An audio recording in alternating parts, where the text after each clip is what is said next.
Good morning. Welcome back to meetrabbits.org. So the Champagne litter that we've been following and doing weigh-ins on, they are 14 weeks old now, and I thought we'd take a minute, take some weights on them. We can also take a peek at their color change. They are pretty well silvered out with dark nose, dark ears, and they pretty much are all uniformly this color at this point. I think they've probably slowed down. I think they may continue to lighten on those points, but this is about it for now. I think we'll get some silvering on the ears, a little lighter on the nose, but for the most part they'll probably keep that color. So again, back to the weights. Don't typically take weights at 14 weeks. Usually do 6, 8, 10, 12, and 16. And 16 is when we harvest. So we've seen that these guys have had a good to excellent rate of growth. Did see a tiny bit of a slowdown the last time, but they had hit, every one of them had hit 5 pounds live weight by 10 weeks, actually well over it. We had the smallest was 5 pounds 3 ounces then, and we had 5 pounds 12 on 2 of them and 5 pounds 8 on one. So that's an excellent rate of growth. Really happy with that. Again, grow to 16 weeks. We like a bigger, meatier carcass for the work that's involved.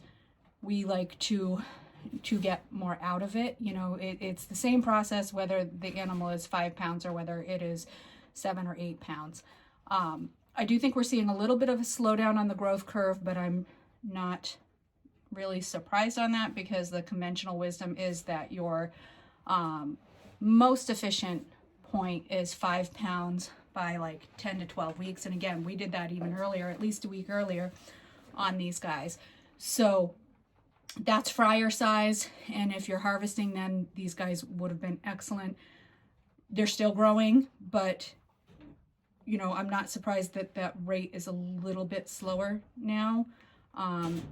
One of these days I'll do some real tracking and I'll do the total feed to weight conversion, or at least best average as we can get, and see just how that efficiency pans out. That actually would take a lot of tracking because you would really have to track them from you know, the time they're kindled, including all the feed the mother ate, all the feed everyone in that litter ate, up until harvest date. So that's what we're at, but let's just take some weights and see where we are at with these guys.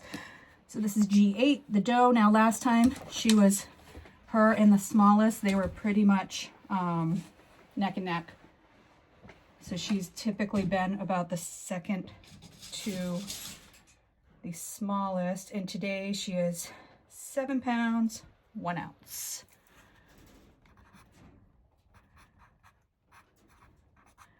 Last weigh-in, she was 6 pounds 4 ounces. So we're seeing not quite a pound in 2 weeks, but we're seeing close to it. So, you know, a little less than half a pound a week averaging, and it has been really cold. So it's also possible that they're putting a lot of, you know, some of that feed more into energy to stay warm.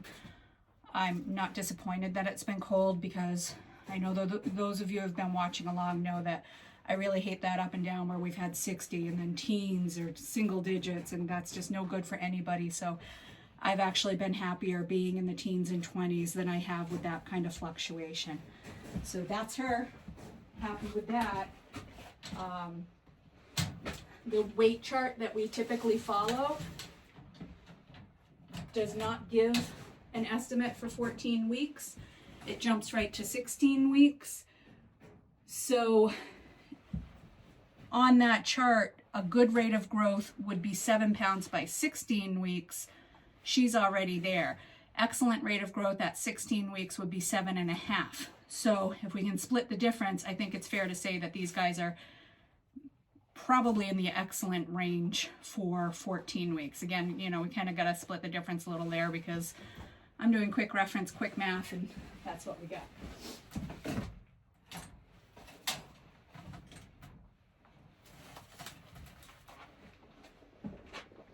This G9 is the cage, and this is one of the bucks who was 6 pounds 8 ounces.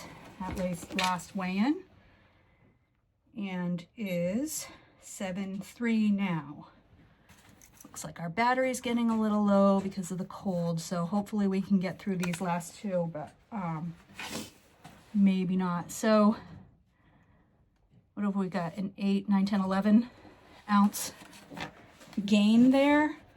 Again, you know, not quite a half pound a week, but that's pretty good. That's a pretty excellent rate of gain too.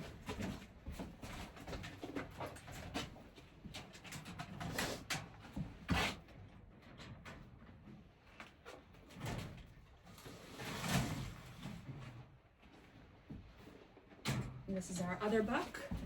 This is the one that was the smallest, and it is starting to give me a little trouble. It doesn't like the cold. Hopefully I can finish this out.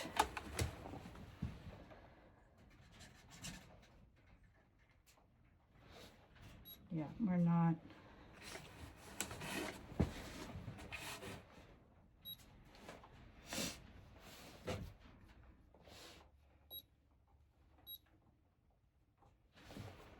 Sometimes if I can get it on quick enough, it will still give me a reading. Unfortunately, it's not going to give me a reading, so I'm going to stop the video. I'll try to replace those, and if I can, if I have batteries in the house, I'll get a weight on these last two. But so far what we're seeing on those first two, and again, one of them was the smaller ones, everybody's over 7 pounds right now, which would be a good rate of growth at 16 weeks. 7.5 would be an excellent rate of growth at 16 weeks, but they're 14, so that's 2 weeks away. So this is looking good for everybody. I'll go in, see if I've got some batteries, and if I can, I'll come back on here and finish this up. And if not, thanks for watching and being here. And you know, I'll get batteries in a couple days and we'll finish this off. But try to keep a stash, so hopefully we do. Cold weather just kills the batteries in here. I keep the scale in the house during the cold weather, but I probably had it out here a little too long and drained them. So again, hopefully we'll get some more weights on them. We'll be able to finish this off. If not, I'll be back with you with that information in a day or two. Okay, I'm back. Mea culpa and my apologies. I've stolen everybody's Roku clickers in the house, batteries. Not sure they'll be big fans of that. I will put them back, and maybe they won't watch this video and they'll never know. But unfortunately, these are triple A's, which I've got a ton of double A's. Double A's probably would be better and the batteries last longer, I guess. But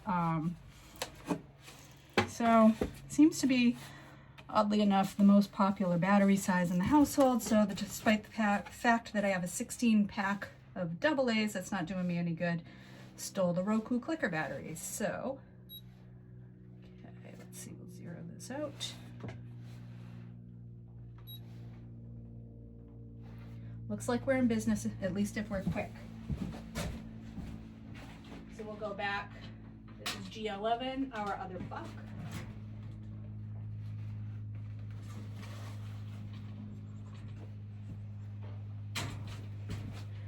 And this is the guy who was rivaling that first doe in the last weigh-in and has been all along our smallest of this litter, but still not disappointing in size.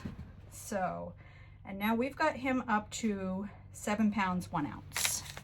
So now he's you know, he's caught up to that other doe and he's rivaling her, and that is for him, trying to do some math in my head here, 2 ounces shy of a pound, so 14 ounces. Again, close to a half pound averaging growth on all of these. Not disappointing. Again, already over the good rate of growth for a 16-week-old at 14 weeks old, so we're happy here. And you know, that bodes well that the smallest of these are all already hitting over the good rate of growth 2 weeks early.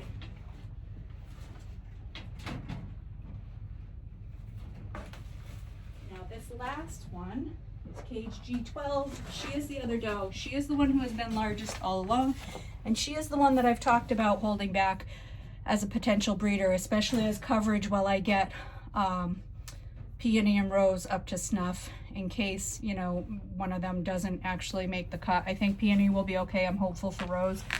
We'll see how it goes. And she is 7 pounds 7 ounces.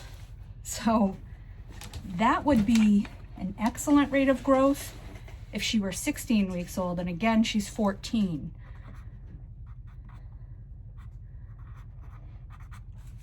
So nothing to complain about here. I mean, you know, she's well on the way. Let's see how that compares to kind of tracking similar to the others, where she was 6 pounds 10 ounces the last weigh-in. So, you know, she's just a few ounces shy of a full pound of growth. So again, really happy. I have nothing to complain about. They're all impressing me. It's almost a little unfair to judge the other 3 in the litter, especially the smaller 2, against like her, because there's just nothing to complain about in any of these here. So really happy.